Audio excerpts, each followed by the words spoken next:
অবশেষে ঘর আলো করে সে চলেই আসলো। তার জন্য যে কতদিন অপেক্ষা করছি যে সে কবে আসবে, তার চাঁদ মুখখানা কবে দেখবো। যাক আলহামদুলিল্লাহ, সুস্থ সুন্দরভাবে এই পৃথিবীতে আসছে সে। হ্যালো, আসসালামু আলাইকুম গাইস, সবাই কেমন আছো? আশা করি ভালো আছো। তো চলো আমার বাচ্চার চাঁদ মুখখানা একটু দেখে আসি। তো আমার বাচ্চা বলতে কি, এটা আমার বাচ্চা না, এটা হলো কি আমার বোনের বাচ্চা। আমার বোনের বাচ্চা মানেই তো আমার বাচ্চা, বলো। এখন আবার তোমরা অনেকে বলবে যে তুমি তো একটা বাচ্চা নিয়ে নিতে পারো, অন্যের বাচ্চাকে নিজের বাচ্চা বলো, মানে অনেক অনেক কথা বলবে। আবার অনেকে ভালো কমেন্টও করবে যে হ্যাঁ খালা মানি তো মা, এই কথাও বলবে। তো যারা নেগেটিভ কমেন্ট করবে আসলে তাদেরকে কিছু বলার নেই, আর যারা ভালো কমেন্ট করবে তাদেরকে আসলেই অনেক অনেক ধন্যবাদ। এখন আমরা যাব বাবুর মুখ দেখতে। তো রাস্তা দিয়ে যাওয়ার টাইমে দেখলাম যে গরম গরম চিতই পিঠা বিক্রি করছে। তো ওখান থেকে কয়েকটা পিঠা নিয়ে নিলাম যে একসাথে সবাই নাস্তা করব। একদম গরম গরম, তার সাথে দেখো অনেক রকমের ভর্তাও আছে। তো এদিকে দেখো আমার হাজব্যান্ড সে হাত ধরে ধরে নিয়ে যাচ্ছে। রাস্তায় যখনই বের হবো ওর সাথে সব সময় আমার শক্ত করে হাত ধরে রাখবে। তার কারণ হচ্ছে সে এখনও আমাকে বাচ্চাই মনে করে। আর তোমরা বলো আমাকে বাচ্চা নিতে, সে এখনও আমাকে বড় মনে করে না, সে মনে করে আমি বাচ্চা।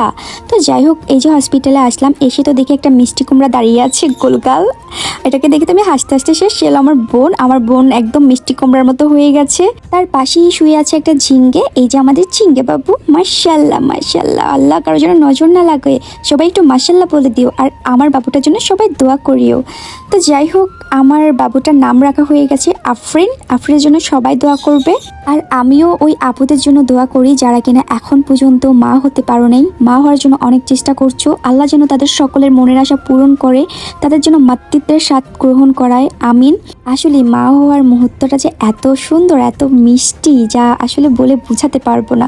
মানে আমি যে ওকে কোলে নিছি, আমার যে এত শান্তি লাগতেছে, আর যে কিনা মা হইছে তার কতটা শান্তি লাগতে পারে তা তোমরাই বলো।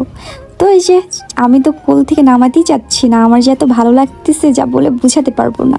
আসছি পর থেকে আমি ওকে কোলের ভিতরেই নিয়ে রাখছি, ওর সাথে আমি অনেক ভকভক করি, আর ও কিছুক্ষণ পর পরে আমার দিকে টিপ টিপ করে তাকায়। আমার এত ভালো লাগে, কিছুদিন পরে আমাকে খালামণি করেও ডাকবে। উফ, সেই মুহূর্তটা তো আরও সুন্দর থাকবে। তো যাই হোক গাইস, সবাই ওর জন্য দোয়া করবে, আর দোয়া করি তোমরা যেন মা হও। যারা যারা মা হতে চাচ্ছ, পারতেছো না, আল্লাহ যেন তাদেরকে একটা বাচ্চা দান করে, আমিন। সবাই আমিন বলো। আর গাইস তোমরাও ভালো থাকো। আল্লাহ হাফিজ।